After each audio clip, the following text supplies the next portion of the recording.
আমাদের বাড়িতে আজকে জোড়াটাকের মেলা বসেছে। টাক পর্ব শেষে রান্না ঘর গোছানো পর্ব। আসসালামু আলাইকুম সবাইকে। আজকের ব্লগটা একটু স্পেশাল, কারণ আমাদের ঘরে আজকে জোড়াটাকের মেলা বসেছে। শুরুটা হয়েছিল বাবুকে টাক করা দিয়ে, কিন্তু তাকে সঙ্গ দিতে গিয়ে তার বাবাও আজকে মাথা ন্যাড়া করে ফেললো।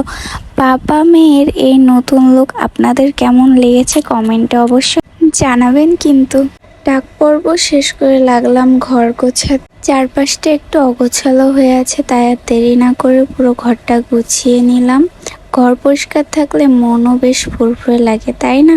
সব গোছানো শেষ, শুরু হয়ে গেল রান্না বান্না। দুপুরের মেনুতে ফ্রেশ সবুজ শাক সুন্দর করে ভাজি করে নিলাম, আর তার সাথে বানালাম গরম গরম গরুর মাংসের তরকারি।